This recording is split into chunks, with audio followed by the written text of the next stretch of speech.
So I can't really wait to see this match. Yesterday, Lithium proved out that the deck is still rocking, and also if he goes second, like he has a lot of chances because the deck is so great that he can deal with a lot of problems. Yeah, I was impressed yesterday because Lithium really focused this deck on beating extra deck strategies because he is using the domain version, so no extra deck whatsoever. And he won against Dinosaur, who we know don't really rely on the extra deck. But now, if Gabriel is put up against the wall and looking at a domain, he really is gonna be struggling. And we already see a perfect opening from Lithium, so... Yeah, Lithium won the die roll, decided to go first, and at this point, this is the most powerful card of the entire engine, the Pantheism of the Monarchs, which allows him to basically do 2 free cards.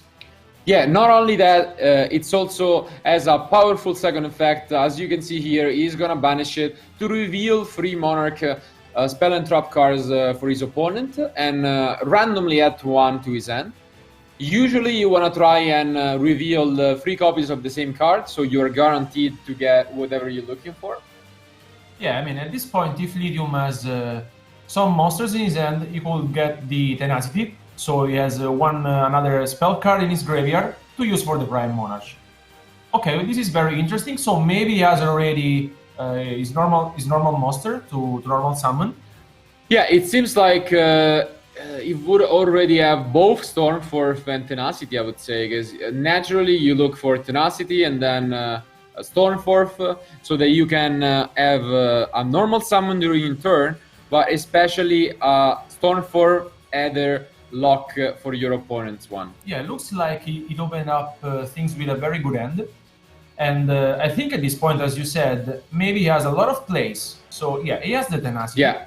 Ooh, and the other. So as expected, you already had all of the combo pieces, and I don't think it's something we can be surprised. In the interview, Lithium said that this deck is basically full force now. It's very consistent. Most of his decks are free offs, so... Yeah, what I really like about the Monarchs deck is that you actually cause your opponent a lot of troubles because it has to deal not only with the Stormforth, but you cannot play sometimes with your extra deck. Ooh, and here already coming down the Vanity's Fiend, one of the, I think, most scary cards in his entire deck. Yeah, I mean, we have been talking a lot about this yesterday when he was playing against Dinosaur. And Vanity's Fiend is basically one of the scariest cards you can play against in this format because it's not easy to play against it. And here, one more really great decision by deck building from Lithium. He decided to main just the 1 copy of Majesty Fiend for this exact reason, since it has some stats that are similar to the Monarchs, so 24 attack and 1000 defense. He's able to search for it if he feels like that's good. And this is probably as good as it gets. With this board, his opponent is locked from special summoning, locked from the extra deck, and he cannot even target because he has the 1 copy of March of the Monarchs. Yeah, I mean, he couldn't have asked for more. He has the perfect hand, the hand that he really wants to see against extra deck players. And this is basically what the deck does. It's really good because you don't play any extra deck cards, but I mean, the Vanity's Fiend right here is really putting a lot of effort, so... Yeah, and what I'm worried about is that although Gabriel, just because of the nature of Infernoble and their access to Gearfield, could add an out to the Majesty or the Domain, not so much for the Vanity's Fiend itself. Yeah, it's gonna be a real problem for Gabriel because, yeah, as you said, you can try to out the Majesty's Fiend, but the Vanity's Fiend is very difficult to play against. Yeah, and as you can see here on the screen, Mark of the Monarchs, even much better. It protects all of your tribute summon monsters by being destroyed or targeted. So he has the Dark Ruler no more, which nice. Is very interesting. We were talking about this before, and I think it's one of the cards that I really want to see against the Vanity's Fiend. And right now, he's just trying to, you know, extend his plays and trying to deal also with the Domain of Monarchs. It's not gonna be easy. Yeah, first of all, Dark Ruler no more, not the most straightforward card to main deck, but it is the only out that Gabriel had for this situation. But now Mark of the Monarch and the Domain are still there, so he needs to find his gear free to get rid of the vanities. Or he needs to find a way to just buff his monsters, as he's doing now, to attack over a 2400 one. Yeah, at this point he's free to add a Infernoble monster from his deck to the hand, and he's just trying to play his cards, you know? He has, I mean, you can maybe think that Lithium has a Monarch Stormfort set, which would be a problem.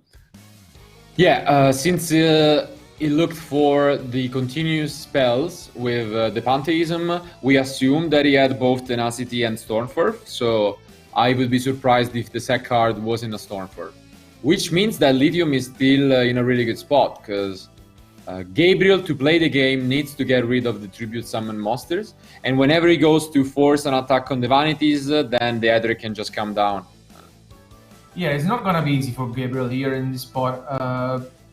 Right now, Lithium is thinking about chaining something, so let's see if he has any response to Gabriel's activation. And just as we predicted, it is gonna be the Stormforth.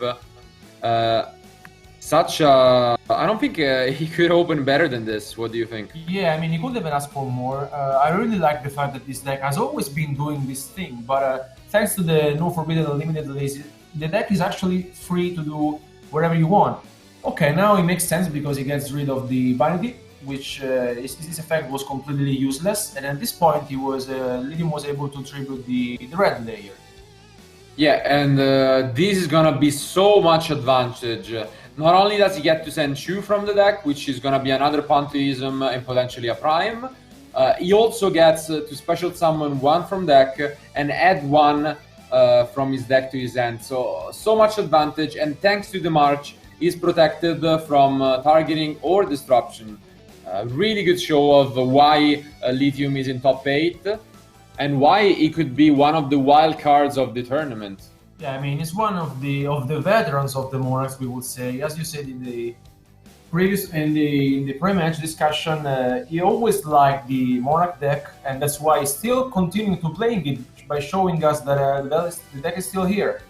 And they're now making their chain links, so Lithium is going to resolve the Ether. Yeah, gonna declare all of them just to make sure they don't miss any potential advantage. This is one of the reasons why back in the day when this deck was released with the new structure deck, it became so popular.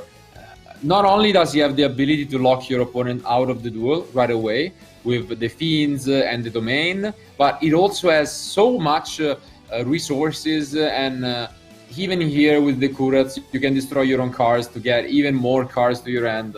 It's very tough to shut down Monarchs from playing the game. I really like the fact that you can actually play more or less the same deck back in 2014, because Lithium is not a main deck in any hand traps, because you don't really need them, because you have the all the hate, Vandy's Fiend, Majesty's Fiend, you have a lot of different resources to play, and he's looking good at this point. Yeah. So as you can see here, Kurats allows him to draw 2 cards, and he searches the deck for Erebus. So not much better. Yeah. It's not going to be easy for Gabriel at this point.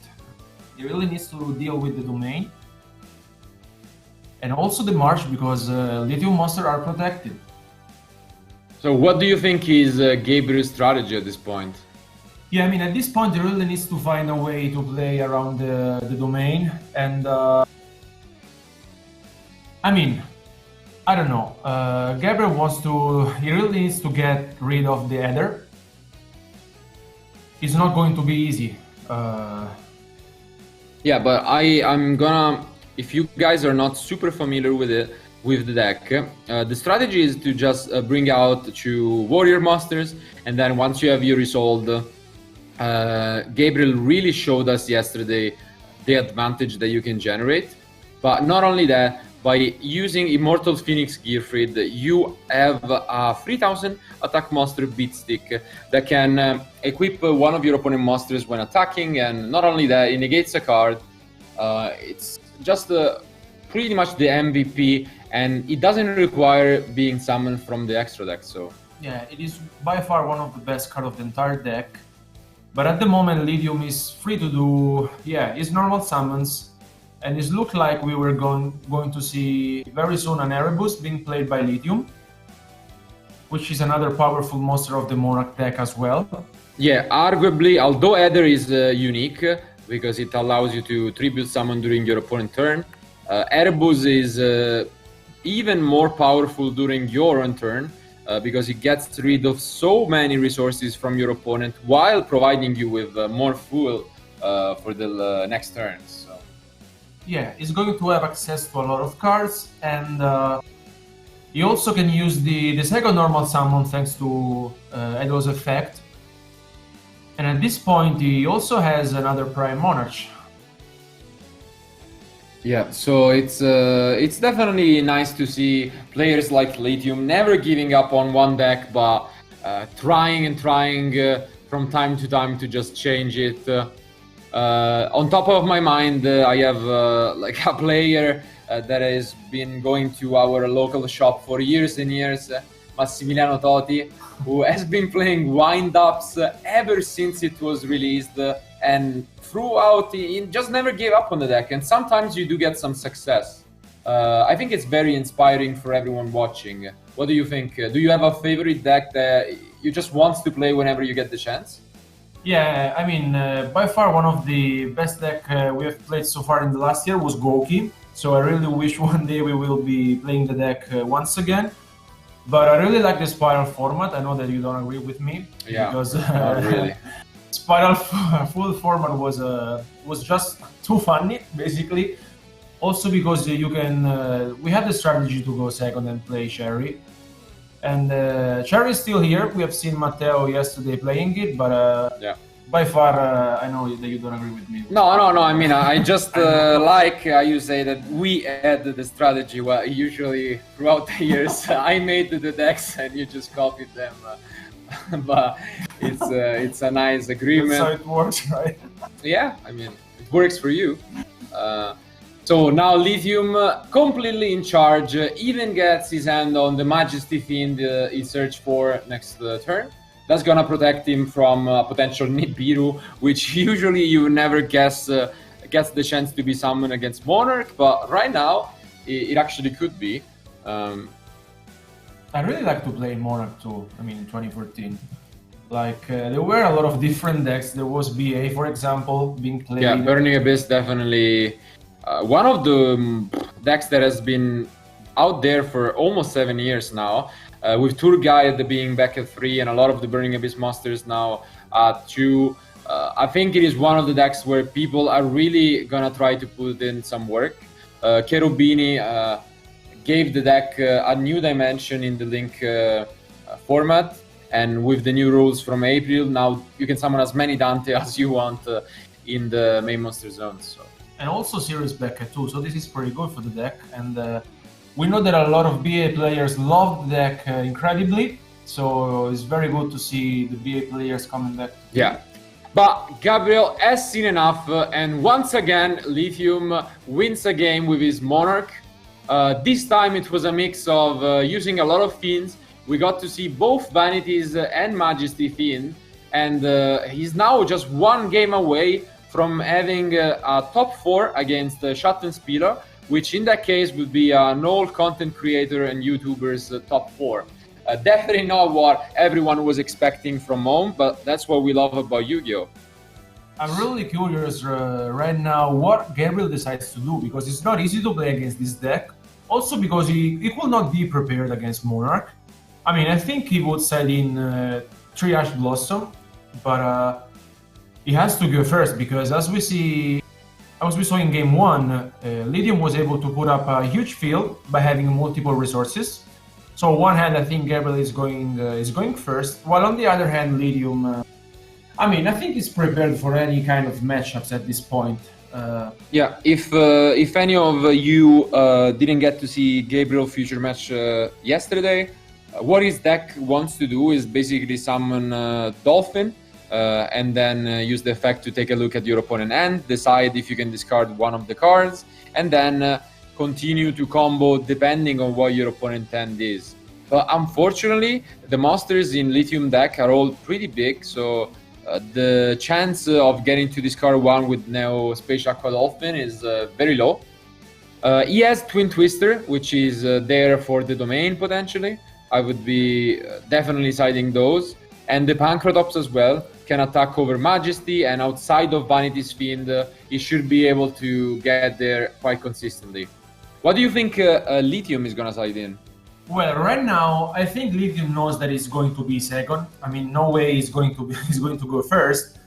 He has 3 copies of Evilly Matched, which I really like. We haven't seen this card so far this weekend, and I think it's a really great addition to this deck because basically you can play all of your cards in Memphis too, so it's not gonna be a big problem because Domain Monarchs doesn't have any way at all to OTK your opponent in the very first turn.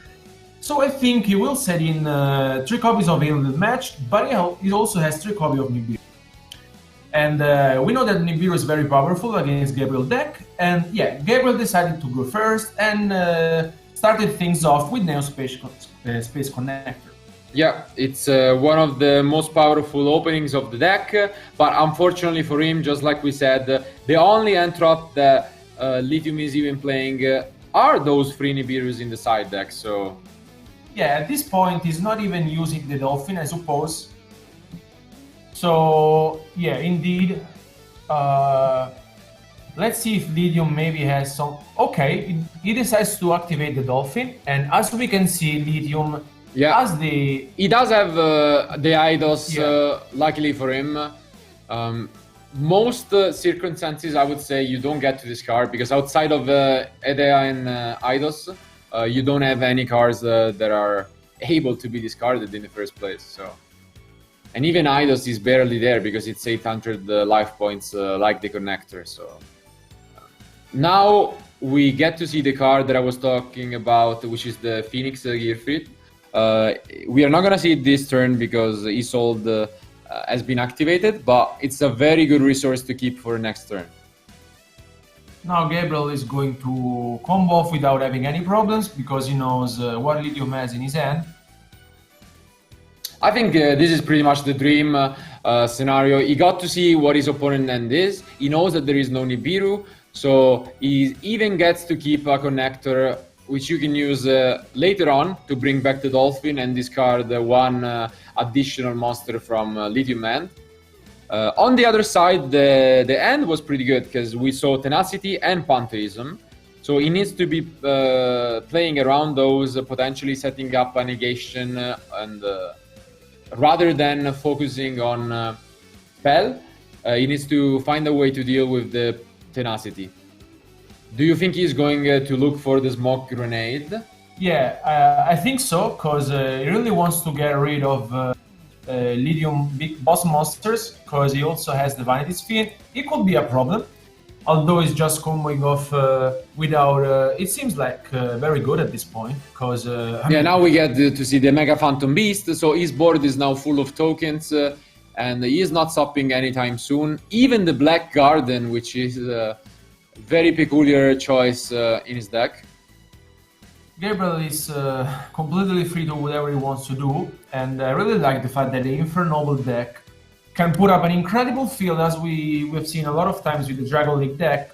So it's one of another combo decks that I really enjoy always to watch.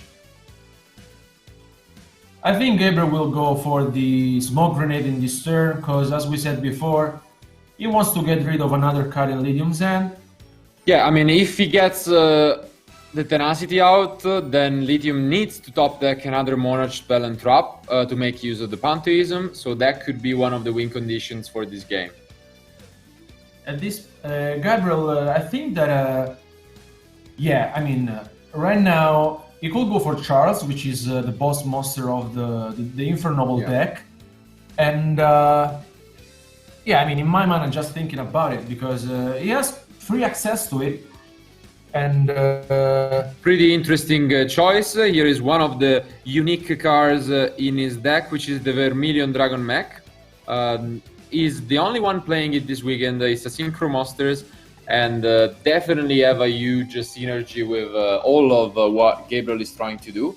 As we predicted, Neospace Aqua Dolphin is back, and thanks to this word, it will be able to discard the Erebus which I wouldn't suggest because Erebus has a second effect. So probably the Vanity. Yeah, Gabriel doesn't miss it and gets rid of yet another one card from Lithium. Yeah, Gabriel is playing his cards very well. He knows he's facing a really tough opponent who's playing a really tough deck. And here comes the Charles. I think it's the first time we see Charles this weekend because yesterday he was not able to special summon it. And he gets the Renault at this point. So it's very looking good for Gabriel, which is playing his cards wisely.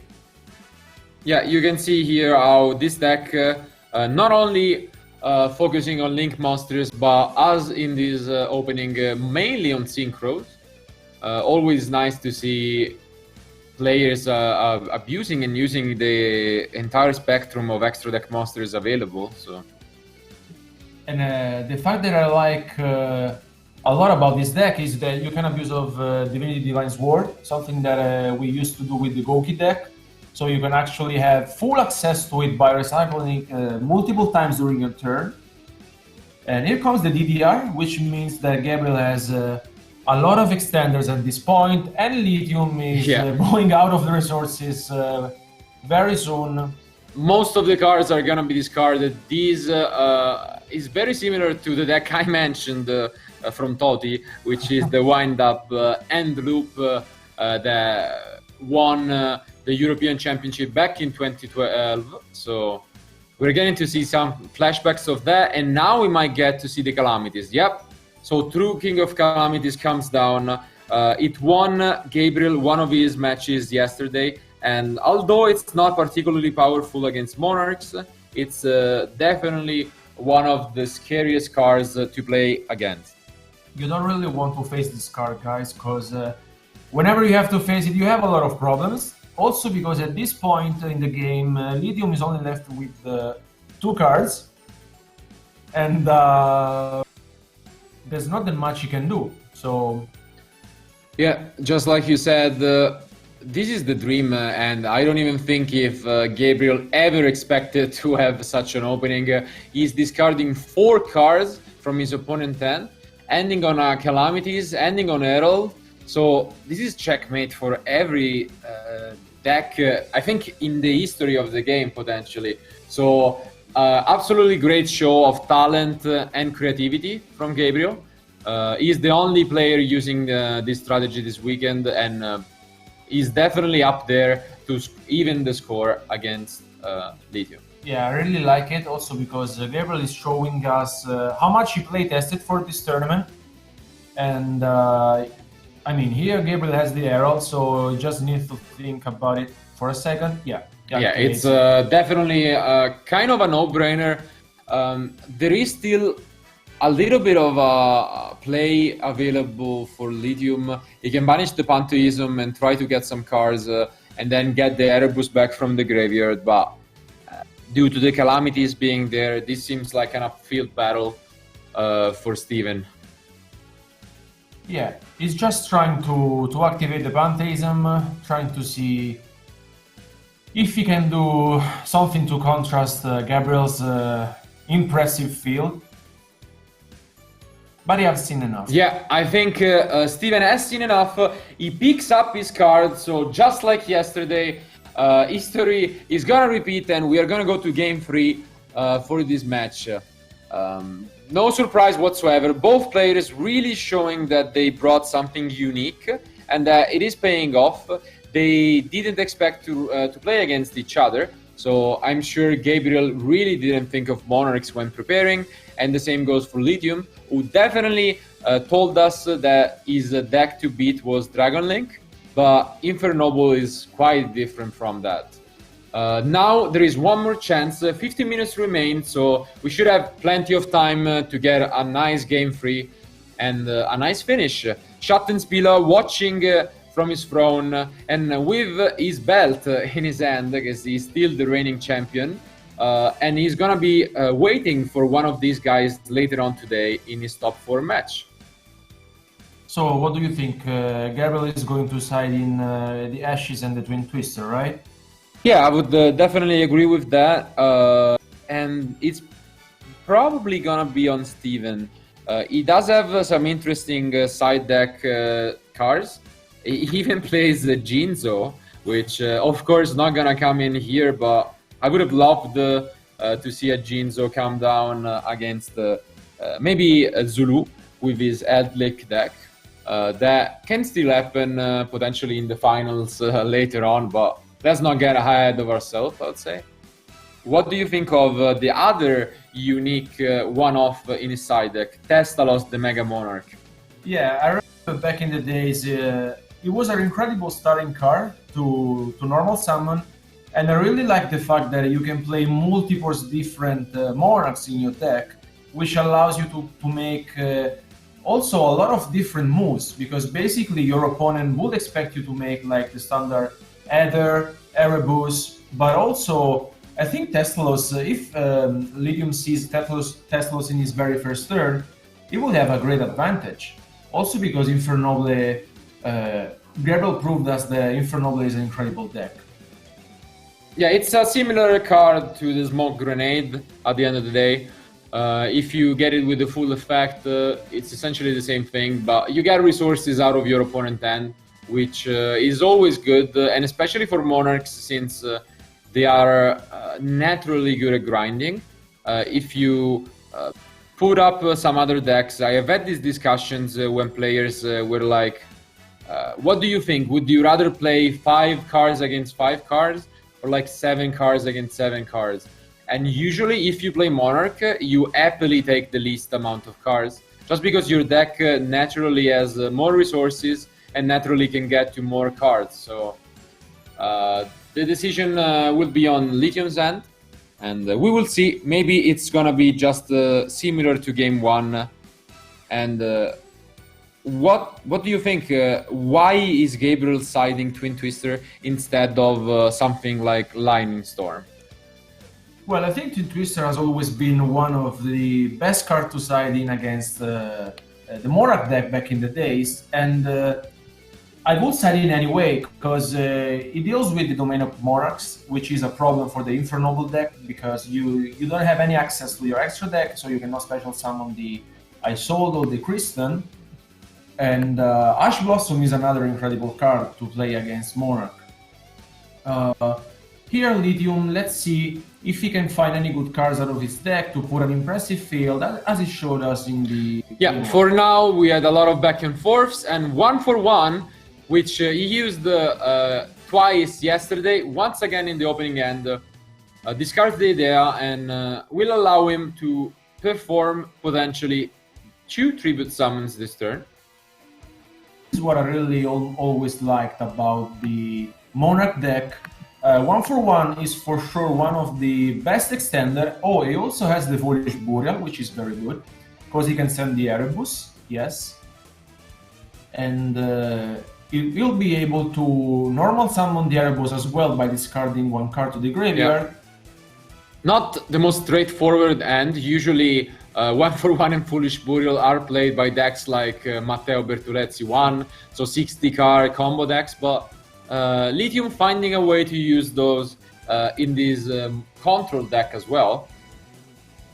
Now he's able to normal summon 2 monsters by the moment that he activated the 1-for-1, and he can also use the Eidos effect, which allows him to make another normal summon. Yeah, as you can see, he's going through some quick calculations, just trying to find out what he's gonna send.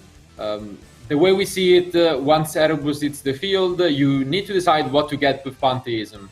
Because if he's shut down from having another tribute, this opening is actually not the greatest.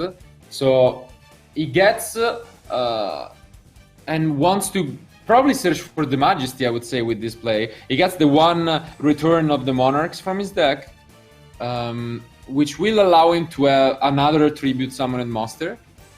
Okay, he gets the Ether. So now the decision is, do you search for Domain or do you search for Stormfort? It's going to be a very difficult decision, because you know that your opponent needs to play with the extra deck. So it's not going to be easy for Lithium. I mean, I will either go for Stormfort or the Domain Monarchs. So It's not going to be easy. I think I would pick the Domain of Monarch, because Gabriel could have other problems dealing with it. Yeah, so now one card. Let's say that Steven is trying to return the favor from last game. Not quite the free cards that Gabriel managed to discard, but good enough for Steven. And he might be able to take this one home. Now it's the crucial decision. Does he want the domain and risk losing against Ancient Phoenix? Yeah, okay. I respect this decision. He knows that outside of the Phoenix and some side deck cards like the Twister we talked about, there is no out for domain in Gabriel's deck. So he's just gonna try and capitalize on this lock. Yeah, this is basically what the deck does and has always been doing since 2014. So Lithium said, why not? I mean, this is my strategy. I have Ether in hand, which is good. You can use the Prime Monarch. Okay, he decided to activate it in his turn, so just he can use it another time later on. Makes sense. Why not? We know that the deck can push a lot of damage, so what he's saying is, if he breaks my board, then I don't want to lose right away. So now, entirely relying on the domain, you can see on the card Highlight 2. He's going for the Heritage of the Chalice, if I'm not mistaken. Yeah.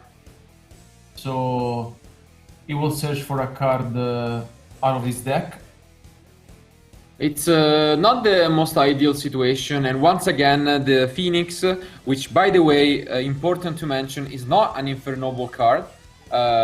It's only missing the name, to be honest, because it's so good in the deck, so many synergies, but not that easy to search for it. Because if you search with Isolde, then you're obviously not able to use it in the same turn. So it's a little bit of a slow pick. And I think Gabriel, what he needs to do, he wants to get rid of the Domain of Monarchs. Here comes the red layer. Yeah, red layer, nice extender. Also played by Goki, you mentioned in the past. But how does he get through this Erebus and through the header in hand as well? I think now he will try to activate the Durandal on the red layer, trying to search for some cards, maybe. Indeed, that's what he wants to do. Let's see if Lithium wants to respond with Heather at this point, but I kind of doubt it. Yeah, not the greatest. It would be forced to go for Kurats, and I would say you just wait here. You wait for the moment in which Gabriel is showing an out, and for now, there isn't too much hurry. He just needs to think about his moves for a while, because it's not going to be that easy. Yeah, and once again, there are only 7 minutes left, but this is all or nothing for one of these guys. Whoever loses is gonna be kicked out from the top 8, so they really wanna focus and make sure all their plays are the best that they could have done. For now, they both showed incredible knowledge, so I would be surprised if the final winner basically capitalized on one of the mistakes. I think they are really clean, really good players, and they are showing everyone home. Ooh, and the Twin Twisters is actually there. So that's what we were mostly afraid of from Steven.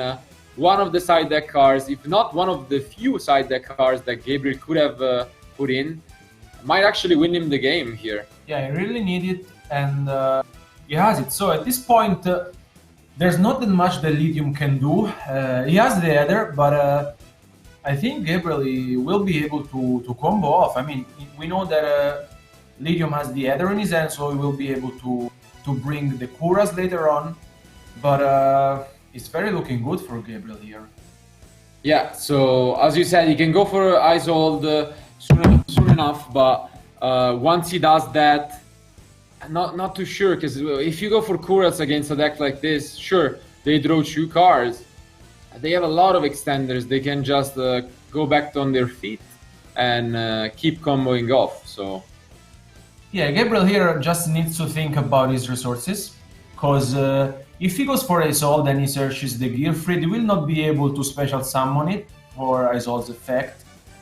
So he's just thinking that his opponent has Ether. It's not going to be that easy to deal with it. But looks like, yeah, he's going for Isolde. Yeah, no surprise. Gonna be on Steven now. There is some merit to just using the Ether here because you only destroy one card, and I think he has to do it. It might be too late if he waits out, but at the same time you prevent your opponent from because if you let Gabriel send the 4 equipped spells, on one end they cannot use the Isolde anymore, but I think it's a high risk, high reward kind of situation, and if I was Steven, I would definitely consider just taking the one draw here. That's what he does. He's going for Ether, and I think it makes total sense.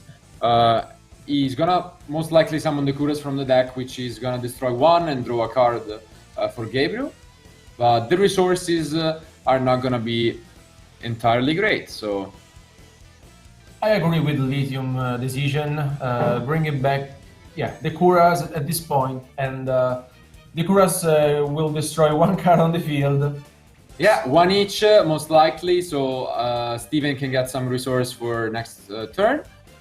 Gabriel already sent it to the graveyard, and yeah, he's gonna get a card. Can he get to any extender or way to keep comboing off this turn? Because if he doesn't, Steven has a lot of damage available.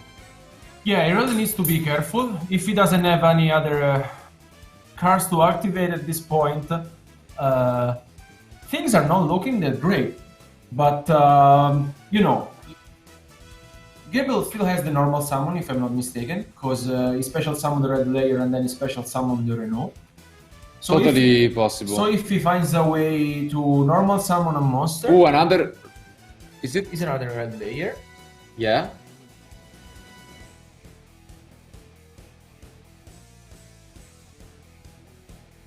Well, so the game is far from over, because Gabriel has still a lot of things going on. He has the Living Fossil, which is very good, so he can bring back the Renault from his graveyard. And he can now continue. So the combo is far from over from Gabriel. And here comes another result. The first one was not the one. Yeah, and here you can see the decision that we were talking about. Maybe it's actually gonna cost Steven the game. It was a bet, but since Gabriel had access to his normal summon, you can safely assume that he might get to the second Isolde. So what Steven could have done is wait for the 4 equip spells and then use the Kurats, but at that point, you need to make your opponent draw 2 cards.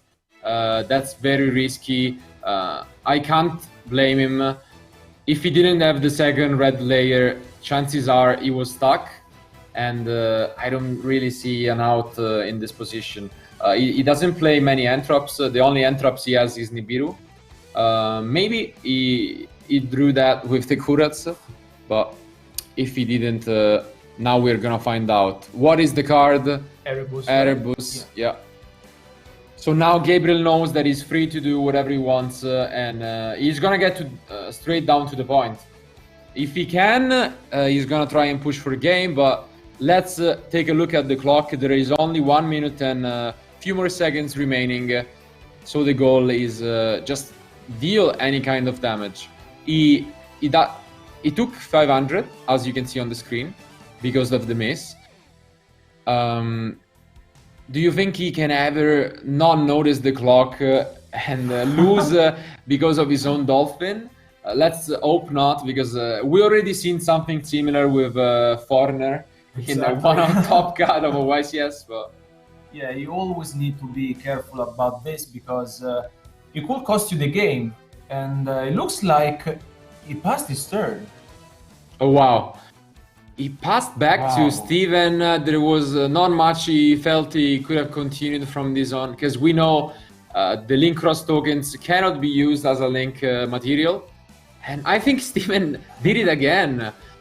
He doesn't even need to do anything, and he will win because of the Dolphin from Gabriel. And once again, I think we might just be about to witness a content creator beating one of the most accomplished player in Europe at the moment and in 2019.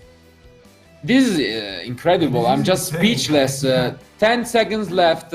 I can already hear the countdown just like a spaceship. But it should be over in a few moments. We're gonna have a notification from our judges if time is called, but otherwise I don't think time even mattered in this match. Steven just showing complete dominance of the field, and we can see virtual handshake. Lithium takes it 2-1, defeating Gabriel Soussi and kicking him out of the tournament, advancing as our second player of the day in the top 4. What an incredible show from Lithium, and we should just go back to us real quick for the post-match discussion.